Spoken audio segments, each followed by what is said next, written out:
truss cover from the shop. It is a glorious day. This is going to be a little bit of a long video, but as you can see, we're breaking in the engine. We spent all night replumbing all the fuel system because we had some issues. I'll talk about that later in the video. Right now, we got to run it at 2,000 RPM for 20 minutes to break the camshaft in, and then we'll shut it down and move it over to do the alignment. Later in this video, I'm going to talk about some of the stuff we had to do, as well as some of the idiosyncrasies using the painless wiring system. So, but for right now, man, she's running.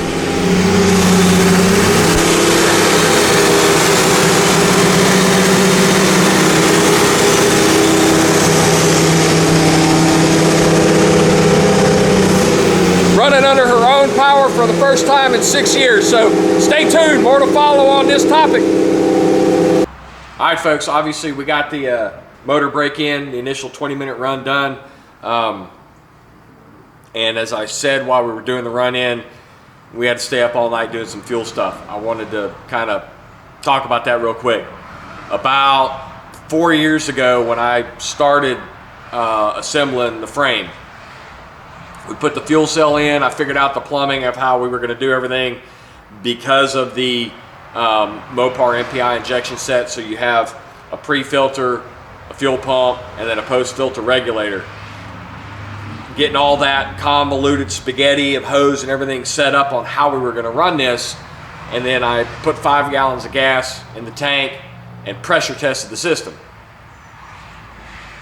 Fast forward to a couple days ago, we get it to a point to start the motor, and we weren't getting fuel.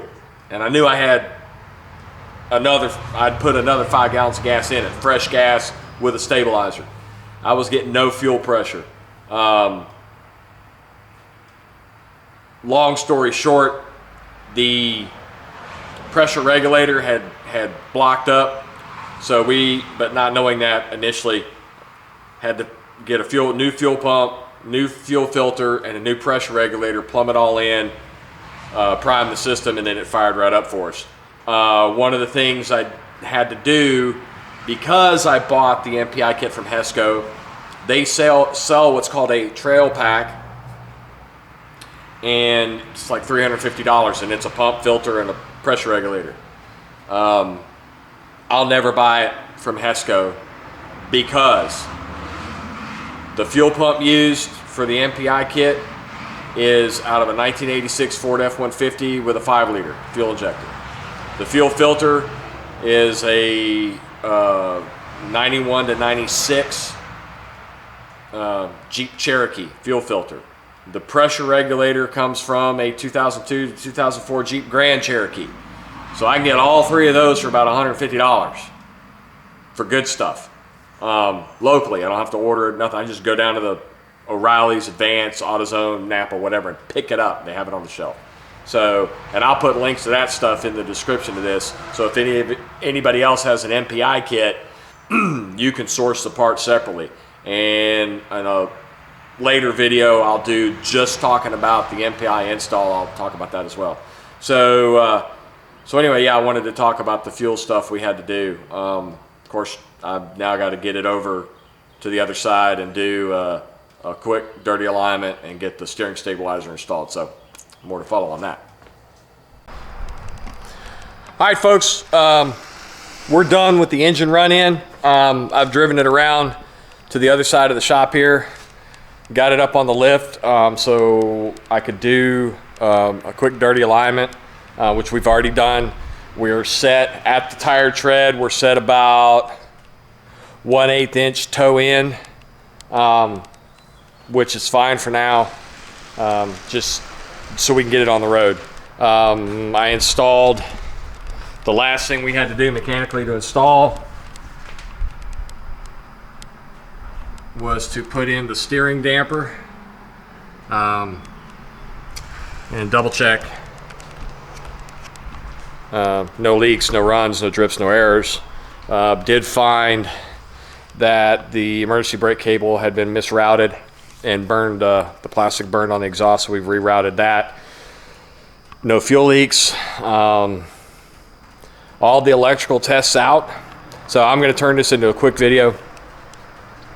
All the electrical tests out, motor sounds good, making good power, tach works, clock works, water temp gauge works. Right now the fuel gauge is not working, but it tests fine on the bench, but it's sticking, and it's an old Stuart Warner Mopar reproduction gauge. I don't know what I'm going to do with that because you can't get them anymore. So it's either take that unit out and send it off to the restoration shop to have them go through it, see if they can make it work right. We make motor hot. We make about 25 psi of oil pressure at idle, so everything's working good. As far as the wiring goes, we still have a little bit more wiring to do. I got to wire in the stereo, wire in a check engine light. I'm not going to go through all that today. I've got some issues with the horn. Overall, I'm pleased with the painless wiring kit.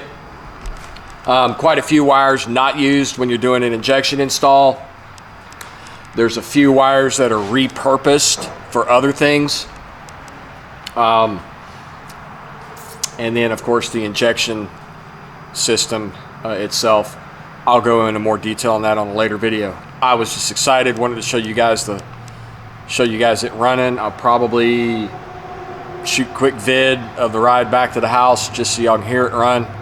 And we're gonna knock this video off. I've got some shakedown stuff to do and some final wiring. We'll shoot video of that. So. All right, here we are, inaugural test drive. I'm just gonna run it down the road a little bit. No radio, no doors. Just doesn't need it. Doesn't need it. Wind in the breeze.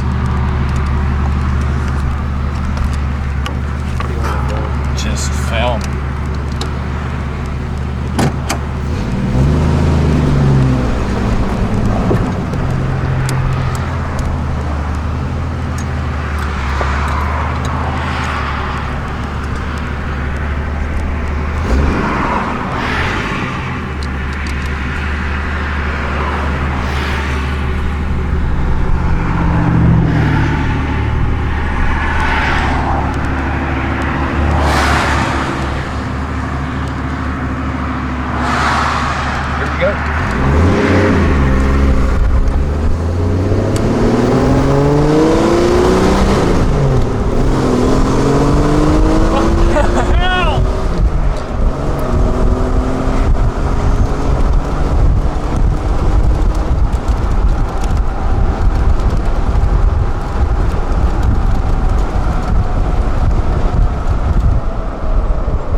right, inaugural test drive complete. Just got a lot of power. There's gonna be more to follow. We got some wiring to finish up, get the stereo installed, get a top on it, doors and everything. But for now, I'm very happy, I'm very pleased. If you like this content, go ahead and hit like, hit subscribe, hit that bell icon for future notifications. And as always, there's more to follow.